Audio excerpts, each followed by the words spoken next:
Bueno, buenas tardes a todos. Nuevamente es un gusto estar acá y compartir esta sesión con amigos como el doctor John Liévano, César Cuellar, Libardo Medina. Voy a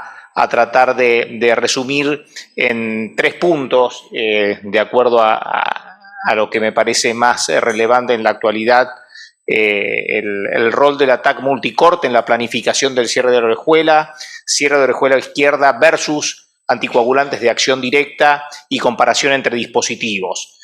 Sin embargo, me parece que es indispensable, antes que nada, recordar dónde estamos parados. No sé qué me has tocado acá. Estamos parados en que esto no es un procedimiento nuevo, es un procedimiento que tiene 20 años de historia, que en Latinoamérica empezamos los primeros casos en el año 2009 y que sin lugar a dudas esto ha alcanzado su madurez. Y por otra parte es un procedimiento necesario como médicos, como cardiólogos clínicos que somos y como cardiólogos intervencionistas, porque aún en la era de los anticoagulantes de acción directa, si nosotros vemos cuál es la realidad latinoamericana que fue publicada en el año 2019 de los países que participaron en el registro Garfield, con más de 50.000 pacientes como ustedes recuerdan, en Latinoamérica, si vemos la barra de la derecha en verde y en violeta, alrededor del 36 a 38% de los pacientes sin recibir ningún tipo de anticoagulante que evite un evento tan devastador como es un stroke cardioembólico. Es decir, que acá tenemos una responsabilidad especial porque desde un punto de vista clínico hay que ver bien si realmente estos pacientes no se anticoagulan, por qué motivo, pero si no se pueden anticoagular o tienen alto riesgo de sangrado, nosotros estamos ahí para brindarles alguna alternativa. Entrando en el rol del ATAC multicorte,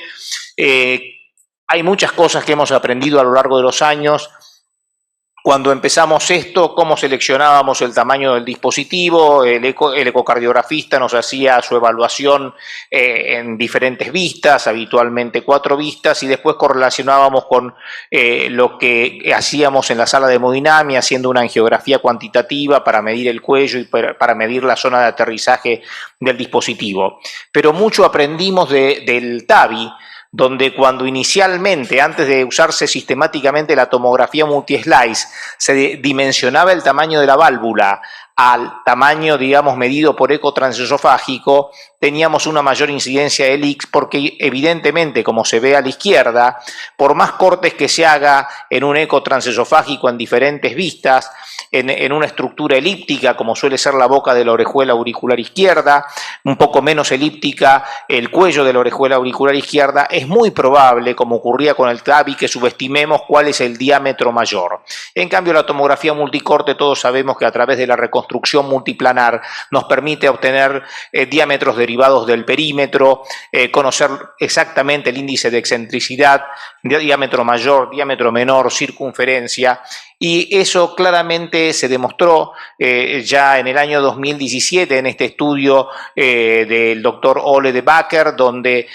comparó en una serie relativamente pequeña, tanto para el dispositivo Amulet como para el dispositivo de Watchman, la selección del dispositivo basado en eco transesofágico o en tomografía multicorte, y para ambos dispositivos la exactitud, es decir, el tamaño del device elegido, fue significativamente mejor cuando se basó en tomografía multicorte. Fíjense que para el Amulet, 82% de exactitud medido por tomografía multicorte o seleccionado el tamaño del dispositivo versus 58% por eco transesofágico, y para el dispositivo de Watchman, 90% de exactitud en la selección del tamaño del dispositivo cuando se basó en tomografía multicorte versus 60% cuando se basó en el eco transesofágico. El eco intracardíaco sin dudas es muy útil en múltiples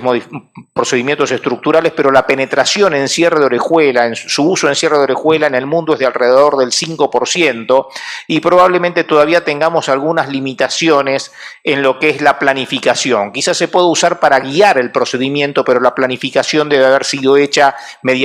otro método que, de acuerdo a mi criterio, es primero la tomografía multicorte, el que mayor exactitud nos da,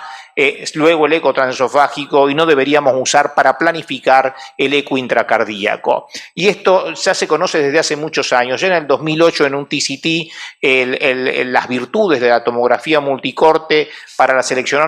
tamaño del dispositivo y minimizar la posibilidad de leaks. Lo demostró el doctor John Carroll con estas impresiones tridimensionales de la reconstrucción volumétrica, donde probando distintas medidas de dispositivo podíamos ver si teníamos posibilidad mayor o menor de fugas o ausencia de las mismas. Es decir, que si vemos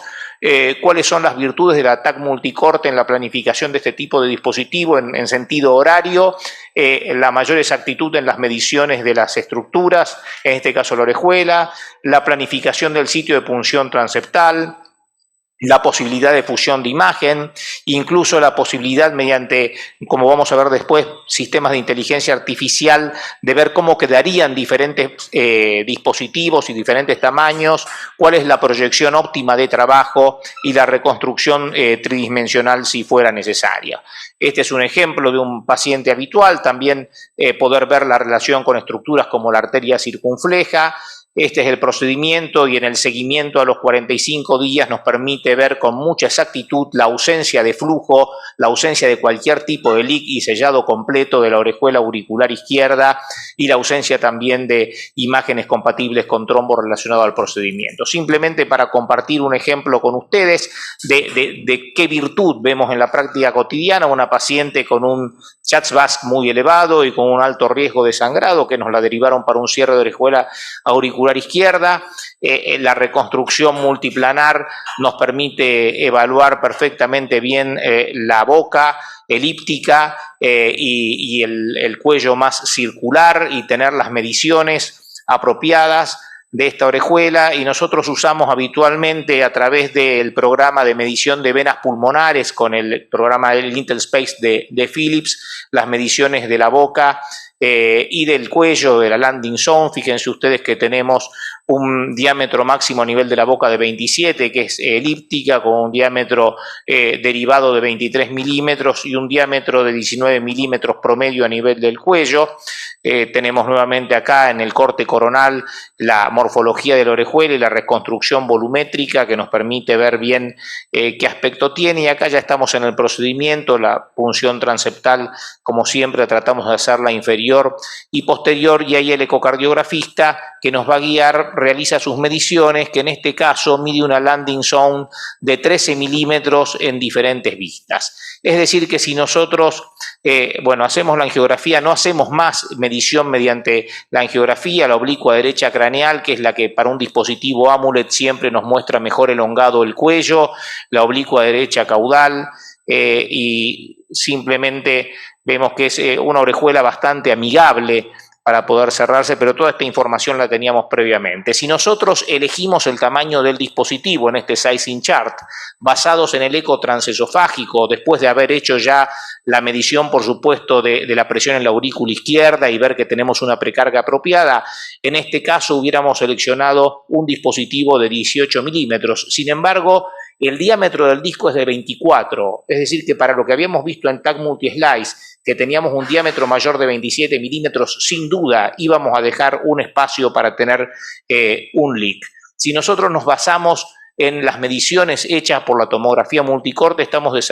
seleccionando un dispositivo 2 medidas más grande, es decir, 22 milímetros del óvulo, en el caso de un Amulet, que fue lo que utilizamos en este caso, con un disco de 28 milímetros que estaría cubriendo ese diámetro mayor de 27 milímetros que vemos aquí a la izquierda en esta boca elíptica. De esta forma, bueno, acá ya tenemos la vaina de liberación de 12 French bien coaxial, la liberación de la esfera, la configuración ya del lóbulo y las imágenes en el en la angiografía, que claramente nos muestran todos los criterios que conocemos todos de una liberación apropiada del dispositivo. Aún con la tracción que tiene todavía el cable de liberación, vemos que simplemente hay una pequeña fuga que queda parada entre el disco y el lóbulo. Esta es la imagen del eco transesofágico que nos confirma la, óptima posicionamiento del dispositivo, sin ningún flujo hacia la orejuela auricular izquierda. Y bueno, ¿Qué es lo que pasaba antes cuando nosotros teníamos solamente la ecoesofágica y la angiografía? Si nos fijamos en el registro europeo inicial para el Unplatzer Cardiac Plaque publicado en el año 2011, en el 18% de los casos tuvieron que cambiar el tamaño del dispositivo seleccionado y pasar en el 75% de los casos a un dispositivo mayor, porque evidentemente el eco transesofágico estaba subdimensionando el tamaño de esa orejuela. Quizás con la curva de aprendizaje de los operadores, ya en el año 2012, el segundo registro europeo de cierre de orejuela con el dispositivo Cardiac Plaque muestra que ese 18% baja a un 11% de necesidad de cambiar el tamaño del dispositivo, pero aún contemporáneamente en estudios que siguen utilizando el eco transesofágico como método de selección del tamaño del dispositivo, como fue el Amulet IDE, que después mencionaremos, aleatorizó los pacientes a cierre de orejuela con Amulet o con Watchman. Fíjense que el número de dispositivos intentados para lograr un cierre exitoso tan alto como se ven en cualquiera de los dos dispositivos fue 1.2 y 1.3, es decir que de vuelta hubo subdimensionamientos o sobredimensionamientos del tamaño del dispositivo cuando se usa como gold standard para planificación el eco transesofágico. Estas 2 semanas atrás, durante el TCT, se presenta este estudio, el Predict LEA, también del grupo dinamarqués de Ole de Backer, que no está todavía publicado, pero compara el cierre guiado por tomografía versus el cierre guiado por tomografía utilizando un algoritmo de inteligencia artificial que incluso permite esto que se llama FEOPS, sobreimponer diferentes tamaños de dispositivos en diferentes posiciones y en base a eso elegir cuál va a ser la estrategia a utilizar, y el punto final primario de este estudio obviamente fue simplemente el cierre sin leak significativo, y fíjense que el leak de grado 3 o grado 4, que es el que en este caso que se usaba dispositivo Amulet, que es el leak que va más allá del lóbulo, fue claramente menor en aquellos donde se pudo utilizar este sistema de simulación sobre el análisis tomográfico habitual y la utilización de un solo dispositivo, de una sola medida de dispositivo para lograr la oclusión fue significativamente mayor basado en este algoritmo. El éxito del implante fue muy alto en las dos ramas del procedimiento, y en cuanto de vuelta al uso de un solo dispositivo fue claramente mayor cuando nos basamos en estos algoritmos que nos permiten de alguna manera superponer distintos dispositivos o tamaños dispositivos de acuerdo al tamaño y morfología de la orejuela. Con respecto a los estudios clínicos, cierre de orejuela versus anticoagulantes de acción directa, porque ya si queremos compararla no podemos comparar contra antagonistas de la vitamina K, a pesar que en Latinoamérica sigue siendo la estrategia farmacológica más utilizada para estos pacientes. Todos conocen que en el año 2020 se publicó el Praga 17, que randomizó 200 pacientes a anticoagulantes de acción directa, sugiriéndose el uso de apixaban, porque los investigadores de este estudio de 10 centros de la República Checa consideraron que era el más seguro a utilizar, teniendo en cuenta que eran pacientes de alto riesgo de sangrado y alto riesgo cardioembólico, 200 pacientes aleatorizados a cierre de orejuela, que en este estudio 60% fue con dispositivo Amulet, 40% con dispositivo de Watchman, porque eso quedaba a criterio del operador. Fíjense ustedes que la hipótesis de no inferioridad del cierre de orejuela auricular izquierda contra los anticoagulantes de acción directa para un punto final primario compuesto que involucraba la muerte cardiovascular, el accidente cerebrovascular, el accidente isquémico transitorio y el sangrado clínicamente relevante, quedó comprobada al seguimiento inicial que fue a 20 meses de mediana, y para cada uno de los componentes del punto final primario no existió diferencia significativa. Sin embargo, si nos fijamos en el cuadrante de abajo a la derecha, en rojo cierre de orejuela auricular izquierda, en azul anticoagulación con anticoagulantes de acción directa, existe una tendencia a la significatividad en términos de una menor incidencia de sangrados clínicamente relevantes en aquellos pacientes en los cuales se cerró la orejuela auricular izquierda y se evitó la anticoagulación crónica. Los resultados a 4 años de este estudio fueron publicados este año 2022 por el doctor Osmansik y nuevamente fíjense ustedes que para el punto final primario, acá sí a los 4 años existe una diferencia significativa en la incidencia de eventos en los pacientes que recibieron cierre de orejuela auricular izquierda, fundamentalmente a expensas de vuelta del cuadrante derecho, donde ahora sí hay una diferencia estadística, claramente estadísticamente significativa en términos en rojo de una reducción del sangrado clínicamente relevante en los pacientes que se cerraron la orejuela versus aquellos pacientes que recibieron anticoagulantes de acción directa. Esto que se ve en los ensayos clínicos también se ha reproducido en registros, y si vemos el registro dinamarqués que se presentó en el año 2020 en EuroPCR virtual, donde se hizo un estudio no aleatorizado, pero sí mediante un apareamiento de acuerdo a un score de propensión de los pacientes del registro dinamarqués de cierre de orejuela auricular izquierda,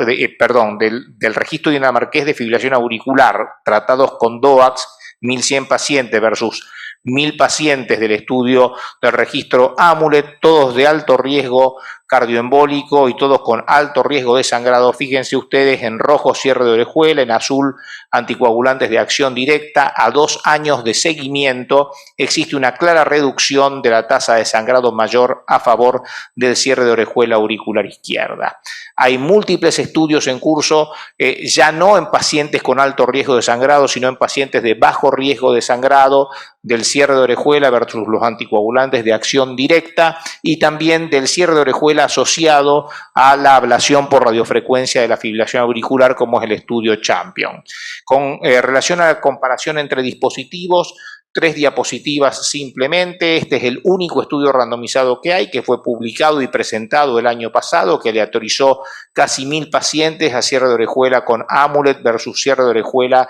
con el dispositivo de Watchman. Esto tenía un punto final primario mecanístico, es decir, si un cierre con un dispositivo de doble mecanismo, como es el AMULET disco y lóbulo versus el Watchman, que es un solo mecanismo de cierre, tenía mejor tasa de oclusión, y lo que demostró este estudio, donde se utilizaba la generación previa de Watchman, el Watchman 2.5, es que el AMULET fue superior en términos de una oclusión completa a 45 días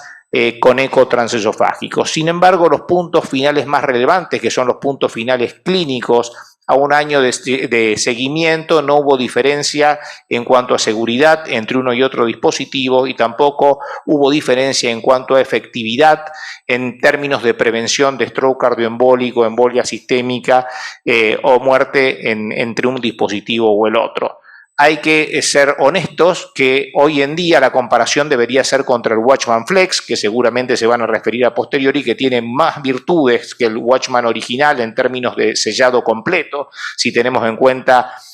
lo que es mecanístico del procedimiento, y ya hay alguna evidencia, como este estudio del doctor Saibar Karp, publicado el año pasado, donde compara el sellado completo con Watchman Flex con respecto al sellado completo en los estudios PROTECT-AF y PREVAIL, y a 1 año de seguimiento es claramente mejor el sellado con el Watchman Flex que con la generación previa. Respecto a las indicaciones, un solo slide, creo que las guías están desactualizadas y por eso traje este consenso publicado el año pasado por la Asociación Europea de Ritmo Cardíaco y la Asociación Europea de Intervenciones Cardiovasculares Percutáneas, donde considera todo un espectro de pacientes desde el extremo izquierdo, que son aquellos pacientes que son adecuados para anticoagularse. No hay lugar a duda que la herramienta fundamental es la farmacológica, idealmente con anticoagulantes de acción directa. En el otro extremo, los pacientes con contraindicación para la anticoagulación oral, que creo que a esta altura ya la evidencia que sustenta el rol del cierre de orejuela es muy fuerte, y en el medio una constelación de pacientes que va entre aquellos pacientes con elevados riesgos de sangrado, aquellos pacientes que podríamos decir que tuvieron un fracaso de la anticoagulación oral porque estando anticoagulados sufrieron un evento cardioembólico, o aquellos pacientes que no quieren anticoagularse. Nuevamente, todo este espectro, que es el más amplio, es un desafío un poco de lo que hoy presentaba el doctor Echeverry, del Heart Team. En muchas instituciones existe la clínica técnica de fibrilación auricular, que es bien multidisciplinaria y trata de identificar, sobre todo dentro de estos dos grupos de pacientes, quién se va a beneficiar más o quién